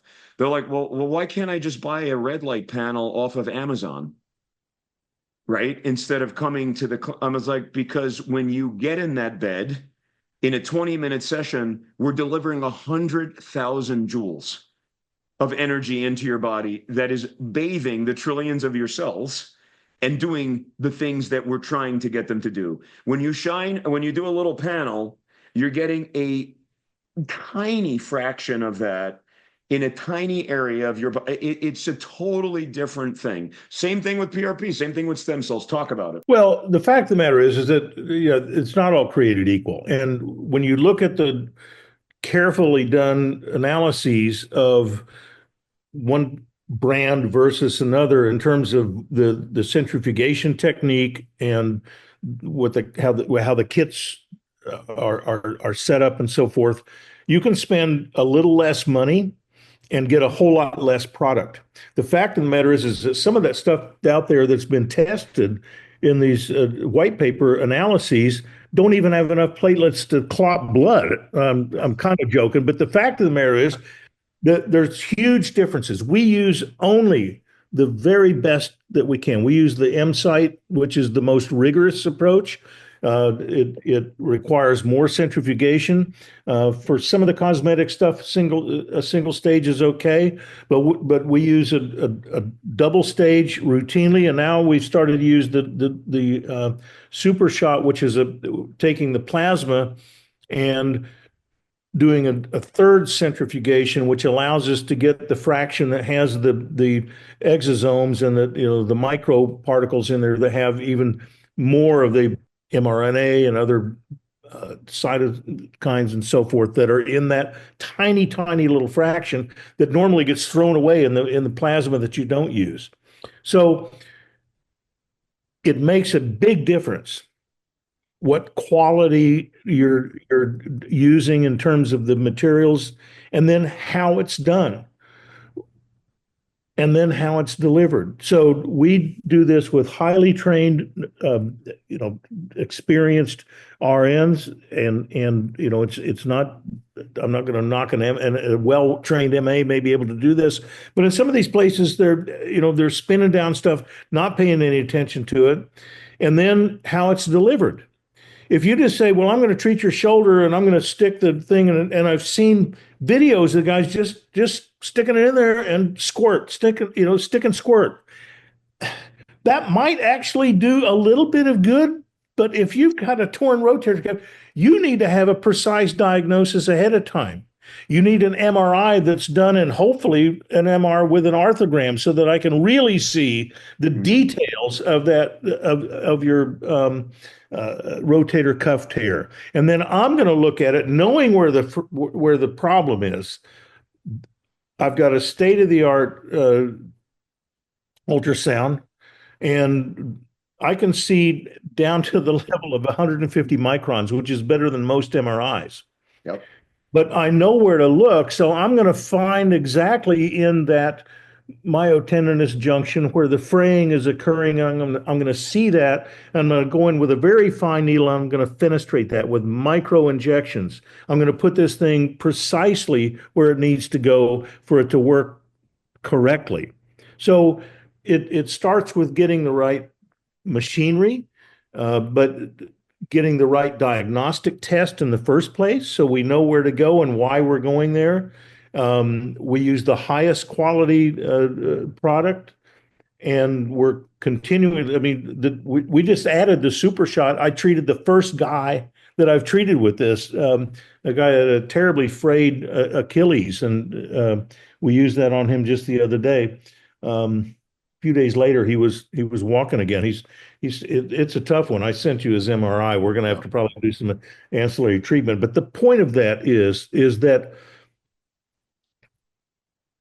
among these regenerative techniques, it ain't all created equal. How you harvest the bone marrow is very important. You can't just stick it in. And first of all, a lot of people think, oh my God, that's going to hurt like hell. Well, you know, I was trained in regional anesthesia by the best people in the world, and I know how to make that happen with barely even feeling it. But where those stem cells are, mainly at the very outer surface, and if you pull more than a little bit at a time out of one place, you're getting just blood cells, not the stem cells.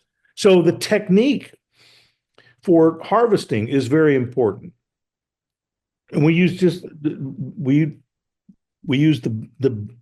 best quality that we can. We use the best rehab protocols for this too. It isn't just what you do in the procedure suite; it's what you do ahead of time, and this is what excites me. And first, when you guys first opened the supercharger, I remember going to the thing and saying, you know, we need to do this together, and now we are doing it together.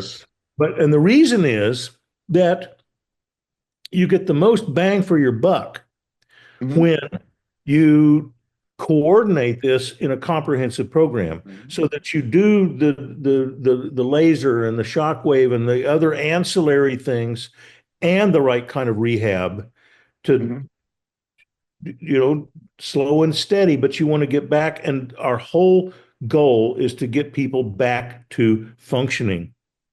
So we want to rebuild those weakened muscles, and we want to rebuild and restore that full range of motion as best as you possibly can. There may be inherent limits, and there are times when it's just too far gone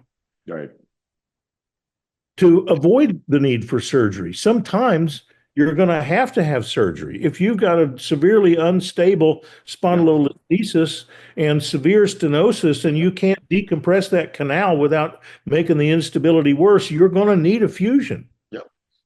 But then there's stuff that we can do if we do it right to mitigate any of the secondary, you know, effects of that on adjacent segments.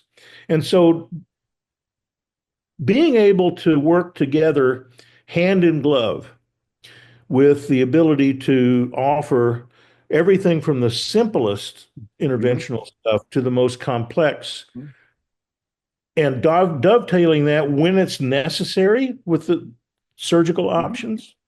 But when we do these regenerative procedures, to couple them in a comprehensive way with the non-invasive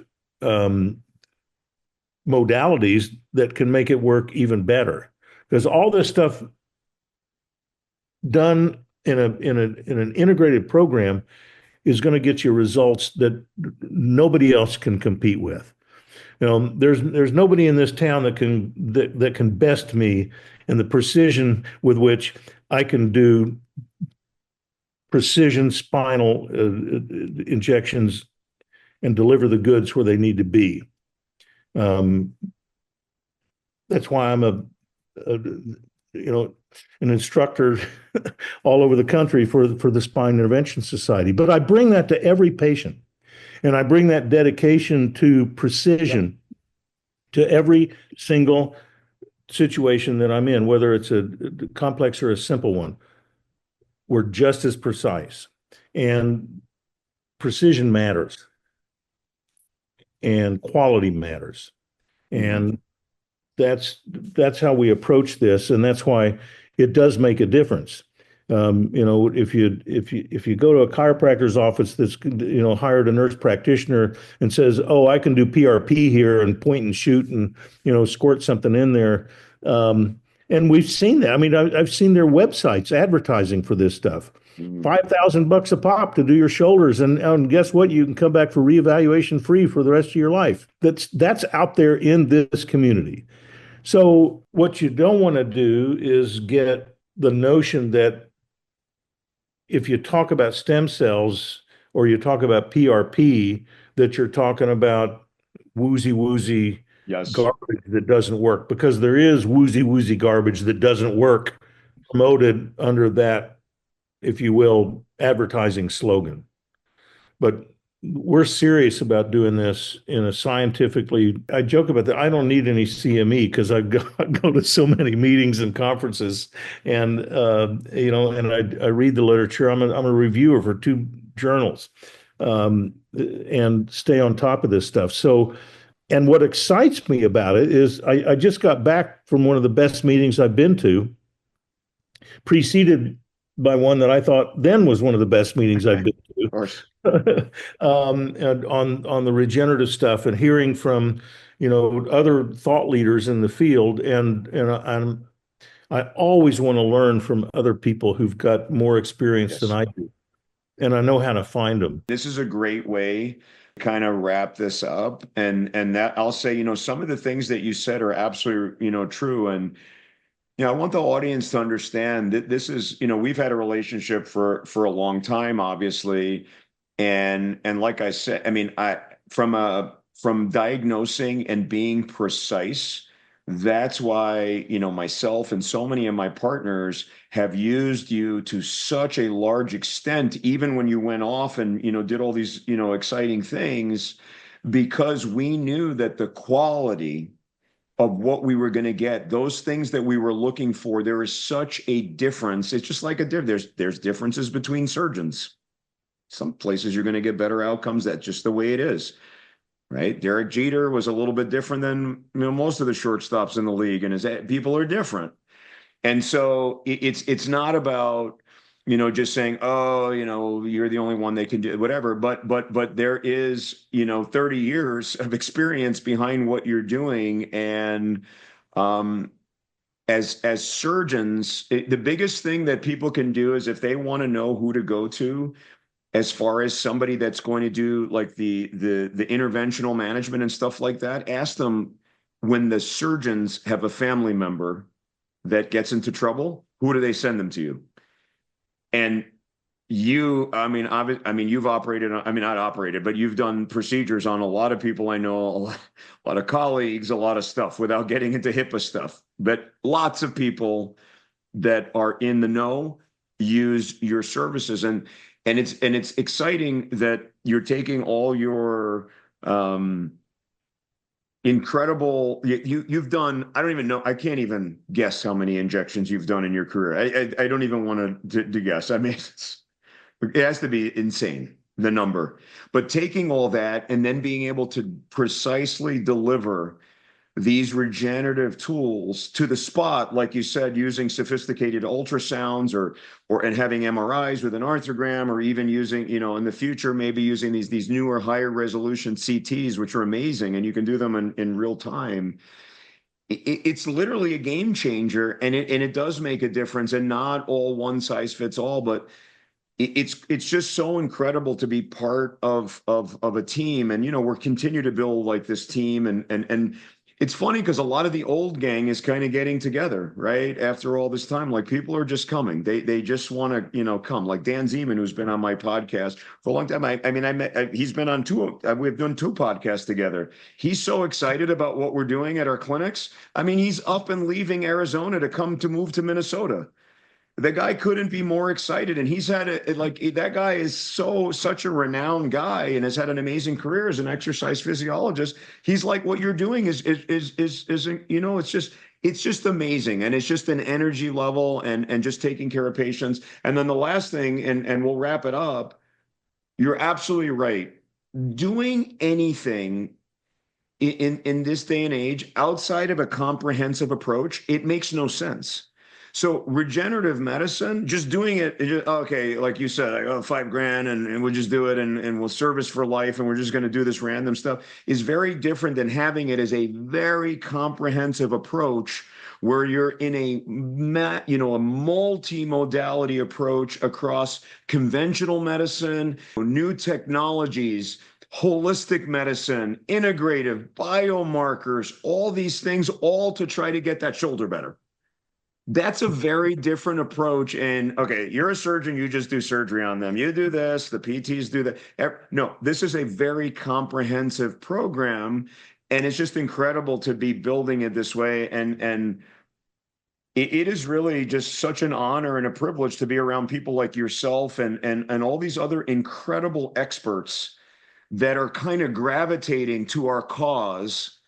And it's just amazing. Like, I'm excited. I mean, we're 2 hours into this thing, and I'm more fired up than I was when we started, because when I talk about this stuff, like, and when we take an oath, to be healers, to help people. If this stuff doesn't excite people, what the hell is what is it? What excites you? I don't know. I don't know. So I think, we'll leave it at that. If people want to find you, where can they find you? Obviously, now that you're part of Hypercharge Health, they can find you through that website and make it. But still, you still have the footprint of your other clinic. How do they find you there? The easy thing is there's a shortcut to my website, drlousaeger.com. So Bingo. There you go. I got that domain because it's a lot easier than typing in all the other stuff, and that's supposed to take you. And we're in the process of working with my people and your people, right? We're we're already collaborating, but Dr. Saeger will be kind of coming into the Hypercharge Health ecosystem and helping us build this. And as we build a national program, for regenerative medicine and all these other things, you'll be spearheading the efforts, as the director of the, regenerative medicine program with Hypercharge. So couldn't be more excited. So please, do your research, look at the things that Dr. Saeger has done, look at some of the papers he's done. Like I said, he reviews papers. He's always at these things. He teaches all over the country. He's more excited after 30 years of practice than he was when he started. And those are the kinds of people I want to be around. I'm way more excited after 20 years of practice than I was when I started. Way more excited, because exciting things are happening, and we really are helping people, and we're on to something really, really big. And again, I'm going to hit it one more time. Our chronic disease problem, and that includes arthritic conditions, are all they're in the wrong direction. The trend is not our friend. But yet we spend more money than any country in the world. We're getting worse. So what does that mean? Something is missing. So we've got to go about it a different way. We've got to take elements from what we both learned at the prestigious institutions where we trained, our years and years of doing this, and then combining it with all these brilliant people that have had those aha moments and said, hey, have you ever thought of this? Ever thought how light therapy, how regenerative? Maybe we take these mesenchymal cells and do this with it. Putting all those things together is incredible. And if we're not going to do it, who's going to do it? I don't know.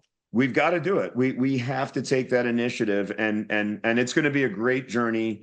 And I look forward to bringing you back on the podcast and starting to talk about some of the case reports that we're seeing, that we're both on the same on the same thing. Of course, all HIPAA compliant, because we're not going to mention anybody's name. But it's really, really exciting. So in closing, is there anything that we left out here? This has been a great show. I think people will really enjoy it. I think we kind of try to stay out of the weeds enough. And we just had a conversation amongst, two docs that have known each other for a long time, that just trying to make a difference. I don't think we've dropped the ball on anything particularly important. It's just that, we treat people with the best quality in the most precise manner possible, with a comprehensive view that is formulated around each person's individual needs and what they're willing to, invest in their improvement. And part of it is, I guess the final thing I would say is, all of this requires a commitment on the part of the patient or the client. It isn't that they're going to passively, we're going to do so. Yeah, we're going to do some stuff to them, but we're going to do it in partnership with them. And because they've got to make the efforts to do the physical therapy, the rehabilitation, the remobilization, the getting their strength back, and to look at all of the other elements that go into, how did I get there? Were there some lifestyle things? Sometimes it's the Levi's, and you can't change the brand you were born with, right? You got some people that I like. One of the lecturers from the Mayo Clinic, the radiologist, that really gives a great lecture, and he'd throw up a film and he'd go, oh my God, this person did a really terrible job of picking their parents. Yes. So there's some things that you can't change. You can't change the genes that you were born with. That's what I meant by the Levi's, of course. Yeah. There's some things that you can't change, but there's a lot that you can change. And so we want to work in partnership with motivated people who want to invest their time and their effort and their resources into getting themselves as healthy as possible and getting their lifestyle as fulfilling as possible. And so it's a partnership. And so that's what I would say. We're trying to bring the best tools to the partnership.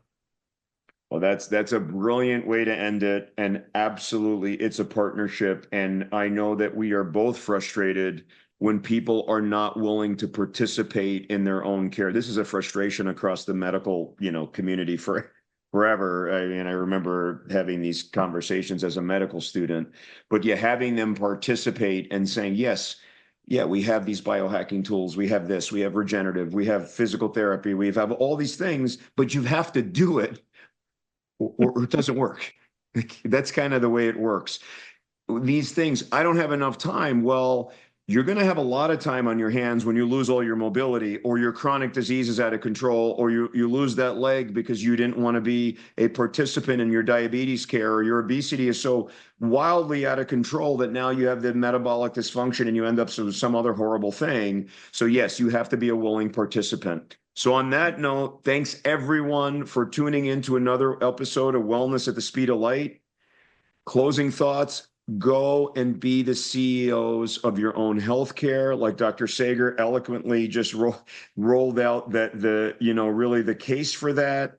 And we'll see you on the next episode. Hopefully you watched this to the end, or at least you did it in bits and you got to this point. So we know you're at the end, and we'll see you on the next episode. Go take care of your families, be well, think about your lifestyle and how it affects your future you, and be a participant in your own health management. See you next time.